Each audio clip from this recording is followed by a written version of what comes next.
Bismillahirrahmanirrahim. Assalamualaikum warahmatullahi wabarakatuh. Salam anak Sulawesi, salam anak Bugis, salam sopan santun untuk kita semua.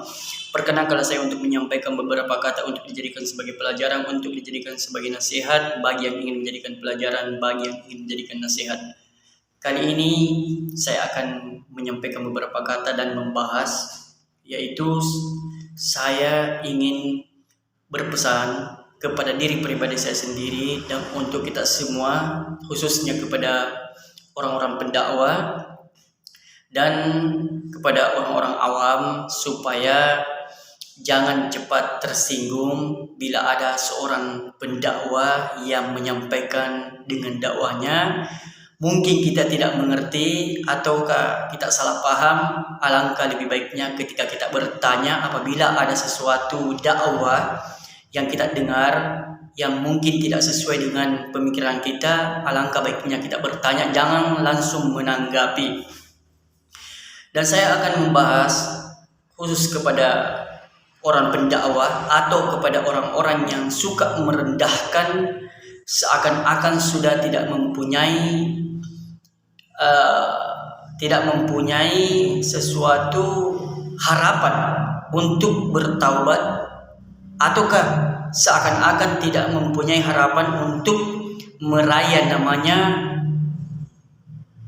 untuk taat kepada Allah Subhanahu wa taala atau meraih namanya keselamatan dunia maupun akhirat. Terkadang ada seorang pendakwah menyampaikan dalam dakwahnya bahwa apabila seseorang melakukan sesuatu kemaksiatan, maukah judi, maukah mencuri, maukah berzina, maukah dengan berbagai macam perbuatan yang dilarang oleh Allah Subhanahu wa taala yang dilakukan oleh seorang pendosa.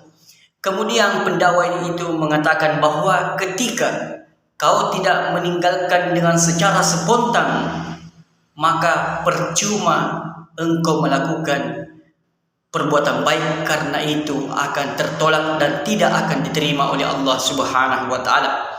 Atau dengan kata lain, ada seorang pendakwah yang biasa saya dengar, ketika seorang peminum melaksanakan yang namanya ibadah solat, maka percuma karena solatnya tidak akan diterima.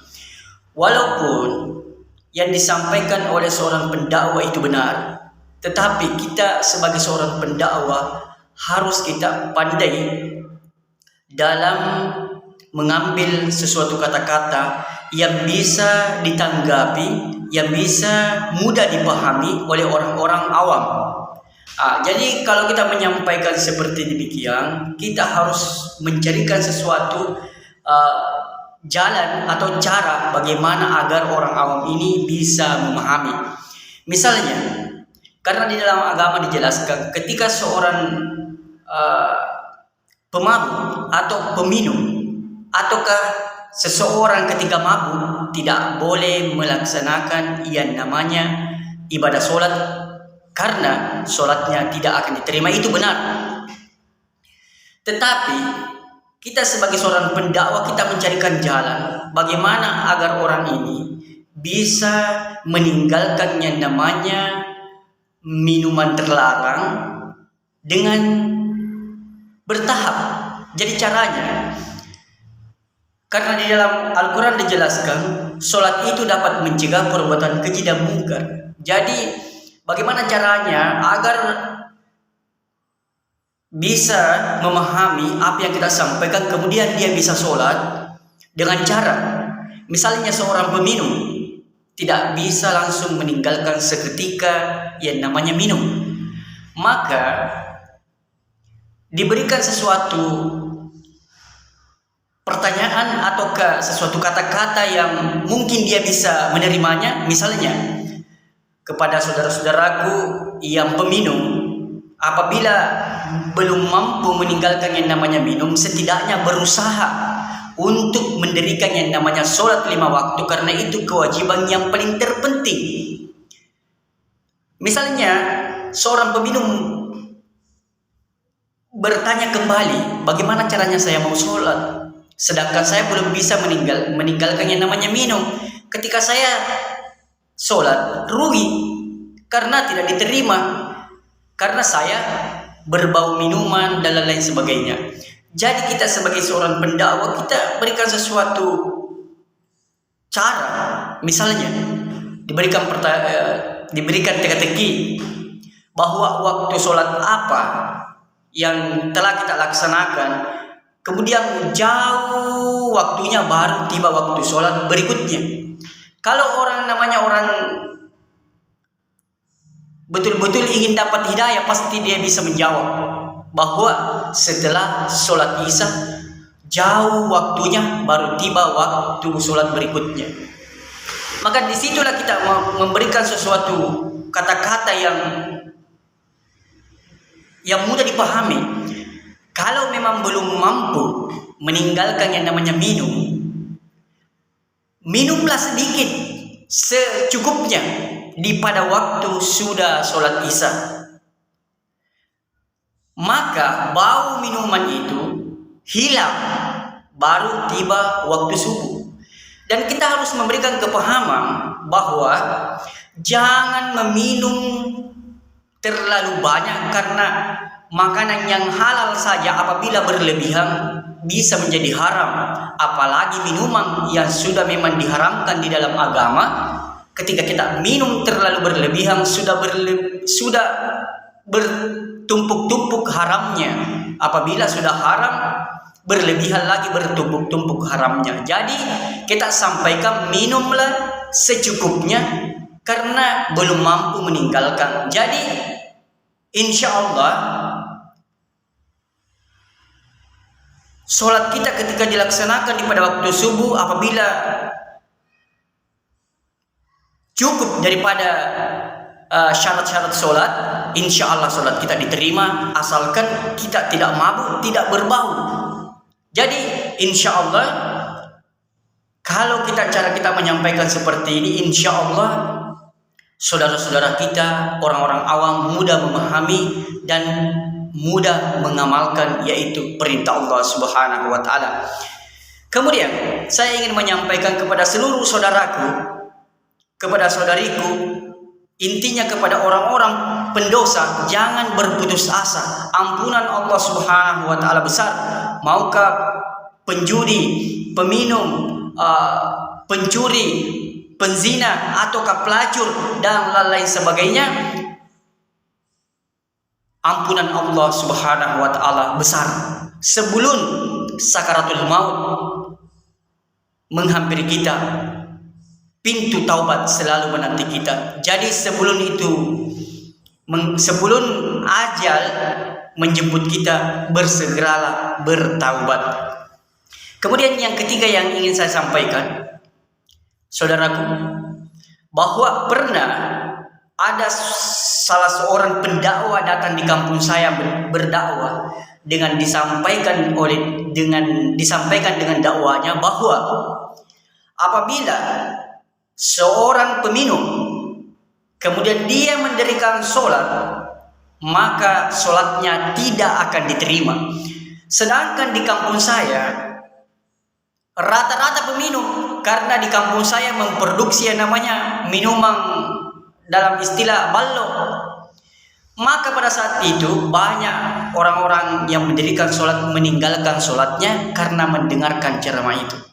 Ketika ditanya kenapa tidak sholat, percuma sholat, karena sholat kita tidak diterima. Maka seiring waktu berjalan saya terkena hidayah dan saya naik di mimbar dan saya sampaikan bahwa saudaraku, marilah kita bersama-sama untuk saling bertukar pikiran. Datanglah untuk sholat, asalkan jangan mabuk atau berbau minuman. Dengan cara yaitu ketika belum mampu meninggalkan yang namanya minumlah sedikit pada sudah sholat isya, sedikit, tapi niatkan untuk berhenti meminum minuman yang dilarang oleh Allah Subhanahu wa taala, karena walaupun sedikit kita minum tetap berdosa, tetap haram. Dan yang keempat yang ingin saya sampaikan saudaraku, supaya ini bisa dijadikan sebagai pelajaran untuk kita semua, bahwa ketika kita ingin menyampaikan dakwah, marilah kita bersama-sama untuk memikirkan perasaan saudara kita. Jangan mengambil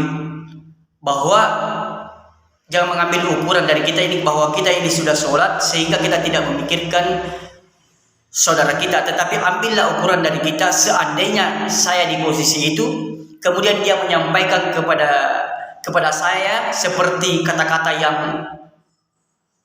keras, apakah saya mampu menerimanya? Jadi seperti itulah tata cara dalam berdakwah, sehingga saudara-saudara kita mudah memahami yaitu agama dan mudah mengamalkan. Jadi untuk saudara-saudaraku, kita harus memahami kepada orang-orang awam bahwa kita harus mengambil contoh ketika kita orang awam. Kemudian yang saya luruskan tadi, ketika kita masih meminum minuman yang terlarang, kemudian kita belajar untuk mendirikan sholat supaya bisa istiqomah, nomor satu, jangan terlalu mengejar dulu pahala, tetapi belajarlah untuk sholat dan belajar untuk terbiasa sholat. Sebagaimana misalnya dalam bekerja, misalnya contoh, karena saya bekerja dalam tukang batu, misalnya kita kerja sebagai tukang batu, ataukah kita baru menjadi buruh, belum jadi tukang, intinya ikutlah dulu bekerja. Tidak usah dulu terlalu memikirkan gaji, intinya ikut bekerja, apa disuruhkan kita laksanakan. Dan kita perhatikan bahwa seperti ini caranya ketika kita jadi tukang, begini caranya. Maka di suatu saat nanti ketika skill itu semua kita kuasai, maka insya Allah ketika kita nanti menjadi kepala tukang ataupun menjadi seorang mandor, maka kita akan mendapatkan gaji ataukah mendapatkan hasil yang lebih daripada menjadi kuli biasa. Jadi dalam agama seperti itu, ketika kita baru permulaan, jangan terlalu mengejar pahala. Intinya belajar dulu bagaimana caranya tentang masalah mengaji, sholat, dan lain sebagainya. Kita belajar dulu, setelah kita pahami, barulah yang namanya mengharapkan atau mengejar yang namanya pahala, karena kita sudah memahami. Jadi seperti itu. Dunia maupun akhirat, bedanya ada dunia, ada akhirat. Tetapi dalam ciri-ciri caranya itu sama. Dalam mengejar dunia, seperti ini konsepnya. Dalam mengejar akhirat, seperti ini konsepnya. Jadi seperti itulah caranya, sehingga seorang pendakwah dan orang-orang yang didakwai tidak ada yang salah paham, tapi sama-sama kita bisa mendapatkan pahala. Karena saya sering mendengar, beruntung orang yang menyampaikan, lebih beruntung orang yang mendengarkan, dan lebih beruntung lagi orang yang mengamalkannya. Itulah yang sempat saya sampaikan, saudaraku. Kalau ada benarnya, datangnya dari Allah Subhanahu wa Ta'ala. Kalau ada salahnya, dari kepribadian saya sendiri. Kita tutup dengan doa kepada majelis. Subhanallahi wa bihamdi, subhanakallahumma wa bihamdika, asyhadu an la ilaha illa anta, astaghfiruka wa atubu ilaik. Lebih dan kurangnya mohon dimaafkan. Assalamualaikum warahmatullahi wabarakatuh.